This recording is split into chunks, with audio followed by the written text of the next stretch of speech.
I'm giving you a chance. Opo, kung ano po yung Mr. Senator, kung ano po yung nabanggit ko kanina, yun po. Nandun ka the whole time, galing sa tube hanggang doon sa Villamor.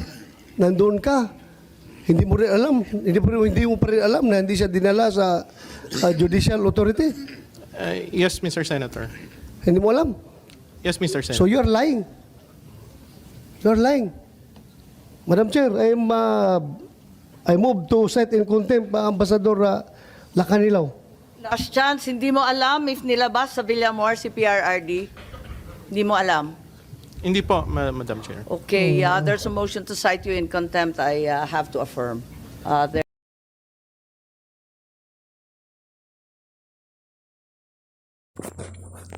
Hello guys, good evening. So this is my Simple Journey TV. So ayun guys, panibagong reaction naman po tayo guys. Update tayo sa nangyayari ngayon sa Senado. So ayun na nga guys, Ambassador Marcos Lacanilaw na cite in contempt. Na pinasight in contempt ni Senador Bato de la Rosa.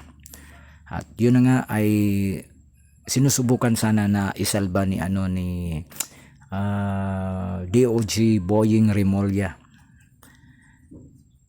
Pero tinuluyan ni Senator Amy Marcos. So ayun na nga guys, yun ang panonoodin natin ngayon at bibigyan natin ng reaction. So kung bago pa lang po kayo sa aking channel, please comment, like, and share, and pakisubscribe na rin po sa mga hindi pa po nakasubscribe. Pakihit na rin po sa ating notification bell para lagi po tayong updated sa ating mga susunod na videos. So ayun na nga guys, let's do this.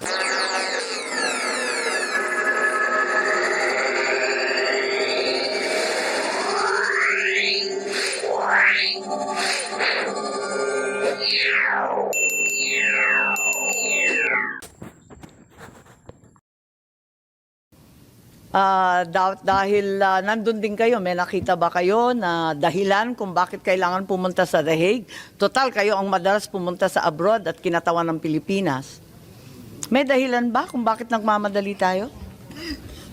Hindi po ako hindi po ako aware o competent para sagutin po yung ganon. Kasi ang sa akin naman ho, ang naging role ko lang yung nung nag-volunteer ako na samahan si former President Muta ICC. Lahat tayo hindi alam ang dahilan kung bakit nung araw na yon kinailangan talaga isakay at dalhin sa Hague kahit may sakit, kahit may karapatan pumunta sa husgadong Pilipino, kahit hindi pa nakikita ang pamilya, ang doktor, ang abogadong pili. Talagang kinakailangan dalhin na talaga sa The Hague. Ambassador Lacanilaw, I find your answers very misleading eh. Kanina pa, yung sinasabi mo na hindi mo alam na hindi pala siya dinala sa competent court, competent judicial authority. Hindi mo alam. Hanggang ngayon, hindi mo pa rin alam. I'm giving you a chance. Opo, kung ano po yung Mr. Senator, kung ano po yung nabanggit ko kanina, yun po. Nandun ka the whole time, galing sa tube hanggang doon sa Villamor. Nandun ka. Hindi mo rin alam, hindi mo pa rin alam na hindi siya dinala sa judicial authority. Yes, Mr. Senator. Hindi mo alam. Yes, Mr. Senator. So you're lying. You're lying. Madam Chair, I move to set in contempt Ambassador Lacanilaw. Last chance, hindi mo alam if nilabas sa Villamor si PRRD? Hindi mo alam?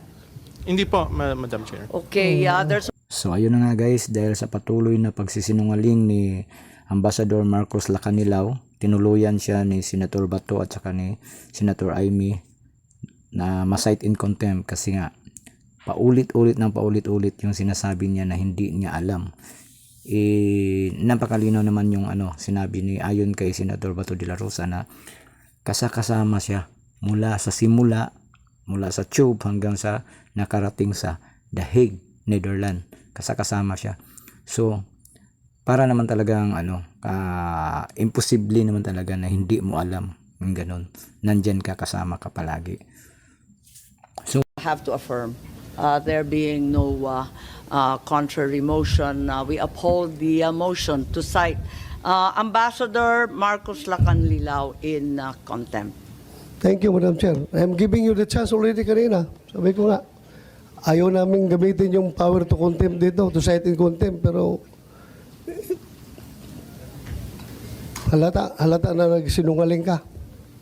Nasa dokumento harap-harapan na po. Mahirap naman yung ganito, konting respeto Ma'am, po. again, may I clarify again, please? Ma'am, it's an extradition form. That's why the questions are answerable by in another jurisdiction, but not our jurisdiction. So it's very hard to answer something that works in a different manner. Hindi nga sir, ang tinatanong namin sa kanya is kung nandun man siya the whole time, hindi man niya, alam niya na hindi dinala si President Duterte sa isang competent court. Hindi nga Tapos ho sabihin niya, hindi niya alam. Kaya ho Siya nga nag-suffice. nagsabi na siya nag-oversee sa operation. Tapos hindi niya alam na kung dinala o hindi. I hope we can reconsider the contempt citing because, sir, kaya ho nag-suffice a certification of Kanina pa Prosecutor kami General. nagre-reconsider, Secretary Oo, Boying. at pero saka kaya ho naghanap nag-suffice po namin. sa ICC, kaya tinanggap nila yung certification po ng DOJ is because under their system of So, ayun na nga, pilit siyang sinasalba ni Secretary DOJ Boying Remulla, no? Napakalinaw naman kasi ng paulit-ulit dinidinay niya. Simple lang naman ang tanong Simple lang ang tanong kung alam ba niya na dinala si former PRRD sa sa competent judiciary. Kaya ayun, sinuplak agad siya ni Senator Amy Marcos tsaka ni Senator Bato de la Rosa. government, under the system of the ICC, ang prosecutor is competent judicial authority. That's why it's very foreign to Ambassador Lacanilao. Hindi naman ho madaling malaman yan until ho pinaliwanag yan ni Justice Ascuna sa atin. Ay, na hindi naman- magkaiba po talaga Hindi naman ang pagtingin. Hindi naman kailangan maliwanagan national. Sabi naman national ang liwanag naman po nun. Balikan na lang natin si General Torre. General Torre, ano ba talaga yung dahilan kung bakit nagmamadali? Sinabi mo na hindi naman... So ayan, ikaw na naman yung isusunod, General Torre. Nanumpa kayo dyan, nag-under oath kayo, nasasabihin nyo yung katotohanan at pawang katotohanan lamang. So, maging totoo lang po tayo sana. Madam Chair, you have ruled already the citing in contempt. Thank you, Madam Chair. Madam Chair, if you Yes, may... the ambassador is cited in contempt. I'm sorry. Yes, General. So ayun na nga, hihirit pa sana. Hindi na nakalusot kay Senator Amy. I'm sorry. Tuluyan na yan. Ilang beses nang binigyan ng chance ni Senator Amy at saka ni Senator Bato de la Rosa.